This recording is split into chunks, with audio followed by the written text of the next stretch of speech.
Hello दोस्तों। तो आज फिर से मैं आपके सामने एक नया वीडियो लेके आया हूँ और मेरे चैनल का नाम है news secrets and facts and reactions.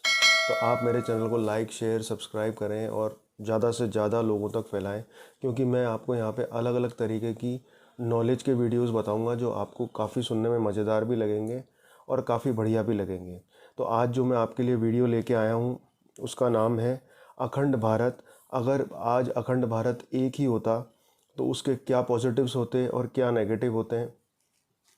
तो चलिए अपन ये जानना शुरू करते हैं और मैं आपके सामने भी वीडियो रखता हूँ। आप भी कमेंट करके बताइएगा कि आपको इसमें क्या अच्छा लगा और क्या अच्छा नहीं लगा। तो चलिए अपना वीडियो शुरू करते हैं। आज का भारत या आजादी से पहले का भारत, जिसमें कई अलग अलग राज्य थे और आज भी है, जिनकी अलग अलग भाषाओं से हर राज्य विभाजित है, लेकिन देशभक्ति के मामले में सभी राज्य एकजुट है, जिसे हम संयुक्त भारत या आजादी से पहले का होता तो उसे अखंड भारत या प्राचीन भारत कहते हैं। हमारा इतिहास गवाह है कि किसी भी देश की या राज्य की भौगोलिक सीमाएं या उनकी बाउंड्री कभी एक समान नहीं रही। वे हमेशा बदलते इतिहास के साथ बदलती रहती है। समय जैसे जैसे आगे चलता जाता है वैसे वैसे उनकी भौगोलिक सीमाएं भी छोटी मोटी होती रहती है, और कुछ ऐसा ही हमारे भारत के साथ भी हुआ है। आप इस इमेज को देखिए, यह है हमारा प्राचीन भारत, जो आज समय के साथ कई अलग अलग टुकड़ों में बंट चुका है। साल 1747 में अफगानिस्तान अलग हुआ, साल 1768 में नेपाल अलग हुआ, साल 1907 में भूटान अलग हुआ, साल 1947 में पाकिस्तान अलग हुआ, साल 1948 में श्रीलंका अलग हुआ और साल 1971 में पूर्वी पाकिस्तान यानी बांग्लादेश अलग हुआ। इसके अलावा कई और देश भी शामिल हैं, जिसकी बात हम किसी दूसरे वीडियो में करेंगे और बताएंगे कि किस तरह से हमारे अखंड भारत को तोड़ा गया था। तो ये था हमारा अखंड भारत, जो आज छोटे छोटे टुकड़ों में बंटकर रह गया। तो सवाल यह है कि अखंड भारत आज भी होता तो क्या होता, इसकी रहस्यमय सीमा क्या होगी, इसके फायदे क्या होते, इसके नुकसान क्या होते, इस देश की टोटल पॉपुलेशन कितनी होती, ग्लोबल इकोनॉमी कितनी होती, इस बड़े देश की आर्मी कितनी बड़ी होती, इन देशों के बीच आपस में कितने युद्ध हुए जिनमें कितने लोगों की जानें नहीं जाती, कश्मीर की क्या स्थिति होती। ऐसे कई सवाल पैदा होते हैं इस एक बड़े सवाल से कि अखंड भारत आज भी होता तो क्या होता, और उन सभी सवालों के जवाब भी जानेंगे इस वीडियो में। सबसे पहले इस वीडियो को देखकर कुछ लोगों को बहुत खुशी होगी तो कुछ लोगों को बहुत गुस्सा आएगा, लेकिन यह सिर्फ एक कल्पना है जिसमें आपको ढेर सारा नॉलेज मिलेगा। तो वीडियो के अंत तक हमारे साथ बने रहिए। तो अफगानिस्तान, पाकिस्तान, भारत, नेपाल, बांग्लादेश, भूटान और श्रीलंका, ये सातों देश आज भी एक होते तो अखंड भारत की कुल आबादी कितनी होती। साल 2016 में भारत की कुल आबादी 132 करोड़ से ज्यादा है, पाकिस्तान की 19 करोड़ से ज्यादा है, अफगानिस्तान की 3.5 करोड़, बांग्लादेश की 16 करोड़, नेपाल की 2 करोड़ 90 लाख, भूटान की 8 लाख है और श्रीलंका की 2 करोड़ 8 लाख है। तो कुल मिलाकर अखंड भारत की कुल आबादी 175 करोड़ से भी ज्यादा होती, यानी दुनिया में सबसे ज्यादा आबादी वाला देश अखंड भारत कहलाता, जिसके कुछ फायदे भी है और कुछ नुकसान भी। जैसे देश के पास बहुत बड़ा मानव संसाधन होता, ज्यादा से ज्यादा एक्सपोर्ट कर पाते, जिससे देश की जीडीपी ज्यादा होती, लेकिन सामने इतने लोगों को अच्छा खाना मिलना, अच्छा पानी दे पाना, उनकी सेहत का ख्याल रख पाना काफी मुश्किल हो जाता। अब अखंड भारत का सबसे बड़ा राज्य कौन सा होता।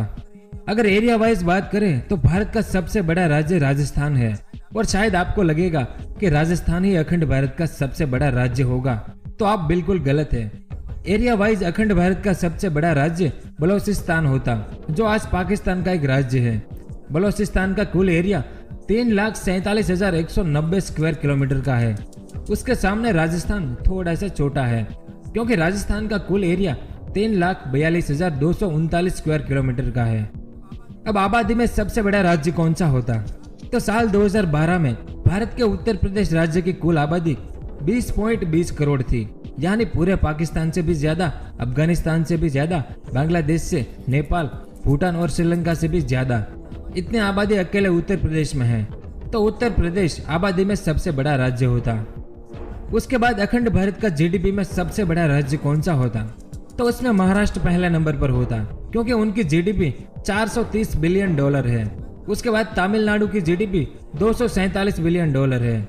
उसके बाद गुजरात और Uttar Pradesh 230 billion dollar, Karnataka 217 billion dollar और उसके बाद पाकिस्तान का सिंध 212 बिलियन डॉलर यानी कराची। और अखंड भारत का सबसे गरीब राज्य कौन सा होता, तो यहाँ पर अफगानिस्तान का कोई भी एरिया ले लो, वो सबसे गरीब है। कुछ देर के लिए भूल जाओ कि वहाँ पर किस धर्म के लोग रहते हैं और उनका काम क्या है। इंसानियत के नाते मैं अफगानिस्तान के बारे में कुछ ऐसी बातें बताता हूँ जिसे सुनकर आपका दिल बैठ जाएगा। अक्सर तालिबान और अलकायदा जैसे ग्रुप के नाम सुनकर हमें यही लगता है कि इस देश में सभी लोग वैसे ही है ना? पर ऐसा नहीं है। वहाँ की 70% आबादी मासूम है, लेकिन इन ग्रुप की वजह से आज अफगानिस्तान में से हर साल 2.5 से 3 लाख लोग अपना देश छोड़कर किसी दूसरे देश में चले जाते हैं। रेफ्यूजीज यानी शरणार्थियों की बात करें तो अब तक 29 लाख लोग पाकिस्तान में आए हैं, 20 लाख लोग ईरान में चले गए, 2 लाख लोग यूरोप में, 3 लाख शरणार्थी अमेरिका में, 10,000 भारत में, जिसमें से ज्यादातर भारत की राजधानी दिल्ली में रहते हैं। वहाँ पर 70,000 लोग आज भी ऐसे हैं जो पिछले 10 साल से रेफ्यूजी कैंप में रहते हैं। वहाँ पर 60% लोग ऐसे हैं जो गरीबी रेखा के नीचे जीते हैं, जिसे न तो अच्छा खाना मिलता है और न ही अच्छा पानी। सिर्फ 28% लोग ही पढ़े लिखे हैं और सबसे खराब स्थिति वहाँ के बच्चों और औरतों की है, क्योंकि यहाँ पर एक भी जगह पर रोजगार नहीं है। नौकरी और काम न मिले तो लोग क्या खाएंगे, ऐसी स्थिति है आज अफगानिस्तान की। तो अखंड भारत के इस वीडियो के हर मुद्दे में अफगान के निर्दोष लोगों को फायदा ही फायदा होने वाला है। अब बात करेंगे कि आज भी अखंड भारत होता तो कश्मीर की क्या स्थिति होती। वैसे जम्मू कश्मीर राज्य भारत का एक राज्य है, पर आजादी से लेकर आज तक कश्मीर को लेकर भारत और पाकिस्तान लड़ते आए हैं, जिस वजह से आज कश्मीर के एक हिस्से पर पाकिस्तान का कब्जा है। जिस एरिया को पाकिस्तानी लोग आजाद कश्मीर, गिलगिट और बाल्टिस्तान कहते हैं, यानी कश्मीर का 35% हिस्सा आज पाकिस्तान के पास है, ये वाला। तो दूसरे हिस्से पर चाइना का कब्जा है, जिसका नाम अक्साई चीन है, जो 20% एरिया है, और बाकी जम्मू कश्मीर का 45% एरिया भारत के पास है। आजादी के बाद कश्मीर का इतिहास बहुत ही भयंकर हो गया। जिसके लिए कश्मीर जाना जाता था, बिल्कुल उससे उल्टा हो गया। अगर कश्मीर के टाइमलाइन पर आपको वीडियो देखना है तो मुझे कमेंट करके बताना, मैं एक अलग से वीडियो बनाऊंगा। तो अगर अखंड भारत आज भी होता तो कश्मीर की बात ही कुछ और होती। पुराने किताबों में कश्मीर को दुनिया का स्वर्ग कहा जाता था, और अखंड भारत आज भी होता तो कश्मीर शायद आज भी स्वर्ग ही होता। और एशिया के जो लोग गर्मियों में स्विट्जरलैंड चले जाते हैं, वो लोग गर्मियां काटने के लिए कश्मीर जाना पसंद करते, जिस वजह से कश्मीर भारत का सबसे बड़ा प्रवासी राज्य होता, क्योंकि कश्मीर खूबसूरत वादियों से भरा कुदरत का घर है। और सबसे बड़ी बात कि वहाँ पर हजारों लोगों को अपनी जान नहीं गंवानी पड़ती। मतलब कश्मीर को आज हम जिस नजरिए से देखते हैं, बिल्कुल उससे विपरीत स्थिति होती कश्मीर की, यानी स्वर्ग। आज दुनिया की कुल जमीन में से 3% जमीन हमारे पास होती, जिसमें भारत की कुल जमीन 3.2 मिलियन स्क्वायर किलोमीटर, पाकिस्तान की कुल जमीन 7,96,000 स्क्वायर किलोमीटर, अफगानिस्तान की कुल जमीन 6,52,000 स्क्वायर किलोमीटर, नेपाल की कुल जमीन 1,47,000 स्क्वायर किलोमीटर, और उतनी ही जमीन बांग्लादेश के पास है। भूटान की कुल जमीन 38,000 स्क्वायर किलोमीटर और श्रीलंका की 65,000 स्क्वायर किलोमीटर, यानी कुल मिलाकर अखंड भारत के पास 51,35,183 स्क्वायर किलोमीटर जमीन होती, यानी पूरे ऑस्ट्रेलिया महाद्वीप से भी बड़ा देश होता, जो रूस, कनाडा, अमेरिका, चाइना और ब्राजील के बाद दुनिया में 6ठा सबसे बड़ा देश कहलाता। आज इन 7 देशों में केवल जासूस और आतंकवादी ही ऐसे हैं जो कभी भी इन देशों में जाने के लिए सक्षम है, लेकिन अखंड भारत होने पर इससे उल्टा होता। आम जनता भी इन 7 देशों के अलग अलग जगहों पर जाने के लिए सक्षम होती, और वो भी बिना किसी रुकावट के। जैसे यदि आप पेशावर में बने बोटी कबाब को खाना चाहते हैं तो आपको पेशावर के लिए बस एक ट्रेन पकड़नी पड़ेगी। यदि आपको कोलंबो में बौद्ध धर्म का अध्ययन करने की आवश्यकता है तो आप सरकार से अनुमति लेने के बजाय सीधा बस से जा सकते, यानी आम जनता पूरे देश में स्थानांतरित करने में सक्षम होती। उसके बाद अगर आपने कभी भारत के नोट को गौर से देखा होगा तो उसमें टोटल 17 भाषा लिखी हुई है, आगे हिंदी और इंग्लिश और पीछे बाकी 15 भाषाएं। तो अखंड भारत होता तो हमारे नोट में कुछ और भाषाएं होती, जिसमें नेपाल के नेपाली तो आज भी है, बांग्लादेश की बंगाली भी है क्योंकि वेस्ट बंगाल में वो बोली जाती है। फिर अफगानिस्तान की 2 भाषा पश्तो और दरी भाषा होती। पाकिस्तान में 6 भाषाएं बोली जाती है, जिसमें पंजाबी, सिंधी और उर्दू तो हमारी नोट पर है ही, पश्तो को हमने अभी गिना। उसके अलावा सरेकी और बलोची भाषा भी होती, भूटान की जोंगखा भी होती और श्रीलंका की 3 भाषा में से इंग्लिश और तमिल तो है ही, लेकिन सिंहला भाषा भी होती। यानी अखंड भारत की नोट पर कुल 23 भाषाएं होती। कोस्ट लाइन यानी दरियाई सीमा, समुद्र तट, तो इसमें अखंड भारत के पास एक विशाल दरियाई सीमा होती जो पाकिस्तान के जीवानी से शुरू होती और बांग्लादेश से दक्षिण परा में खत्म होती।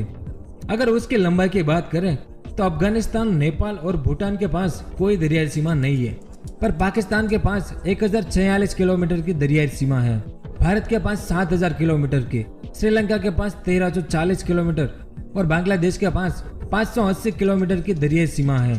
तो कुल मिलाकर अखंड भारत के पास 9966 किलोमीटर की दरियाई सीमा होती। तो यहाँ पर नेपाल, भूटान और अफगानिस्तान जैसे देशों को बहुत फायदा होता, क्योंकि उन्हें दरियाई सीमा मिलती जिससे वे दुनिया के देशों के साथ व्यापार कर पाते। तो कुल मिलाकर इस बड़ी दरियाई सीमा से अखंड भारत को एक अच्छा खासा फायदा होता, क्योंकि इस दरियाई सीमा पर कुल 13 बड़े बड़े पोर्ट यानी बंदर है, जिसमें भारत में 7, पाकिस्तान में 2, बांग्लादेश में 3 और श्रीलंका में 1, जहां से बड़ी मात्रा में माल सामान की हेराफेरी हो पाती। और इतनी बड़ी हेराफेरी करने के लिए बड़ी संख्या में व्यापारिक जहाज चाहिए। तो उसमें पाकिस्तान के पास 52 जहाज है, भारत के पास 1675 जहाज है, बांग्लादेश के पास 306 और श्रीलंका के पास 80 जहाज है। तो कुल मिलाकर 2100 जितने व्यापारिक जहाज अखंड भारत के पास होते। अब कोस्ट लाइन की बात आई है तो एक बहुत ही अहम मुद्दे पर बात करना भी जरूरी है, सीपीईसी लाइन। अगर आपको सीपीईसी लाइन के बारे में ज्यादा जानना है तो इस पर हमने वीडियो बनाया हुआ है, आप जाकर देख सकते हैं कि सीपीईसी लाइन क्या है। चाइना के लिए सीपीईसी लाइन बहुत ही जरूरी है। चाइना ने पाकिस्तान के ग्वादर पोर्ट पर यह लाइन बनाई है, यानी यहाँ से शुरू होती है और सीधा चाइना के अंदर चली जाती है, जिसमें रोड और ट्रेन दोनों दौड़ती है। आज चाइना को इस लाइन की वजह से बहुत बड़ा फायदा है, क्योंकि वो सीधा पूरे अफ्रीका और इन एशियाई देशों के साथ समुद्री व्यापार कर सकता है और चाइना को भारत के इस बड़े समुद्र को भी पार नहीं करना पड़ता, जिससे चाइना का पैसा भी बचता है और समय भी। तो अखंड भारत आज भी होता तो इस देश की सरकार चाइना को ग्वादर पोर्ट लीज पर कभी नहीं देती, जिससे चाइना को भारत के इस विशाल समुद्र को पार करना पड़ता। इसलिए चाइना को एक्सपोर्ट इंपोर्ट में बहुत बड़ा नुकसान होता। तो देखा आप लोगों ने कि अखंड भारत अगर होता तो उसके कितने फ़ायदे होते, कितनी बड़ी बॉर्डर लाइन होती है अपन लोगों की, कितनी शिप्स होती है अपने पास, मतलब अपन बहुत बड़ा देश होते हैं, ऑस्ट्रेलिया से भी बड़ा। तो मेरे को तो इस वीडियो के अंदर बहुत कुछ सीखने को मिला और उम्मीद करता हूँ आप लोगों को भी सीखने के लिए मिला होगा। अगर आपको इससे रिलेटेड कोई भी चीज़ नहीं पता हो या कोई जानकारी आप लोगों को पता हो तो मुझे भी कमेंट करके ज़रूर बताएं। तो आज के वीडियो के अंदर इतना ही। मेरे वीडियो को लाइक, शेयर, सब्सक्राइब ज़रूर करें, बेल ज़रूर बजाएं। जब तक के लिए बाय बाय।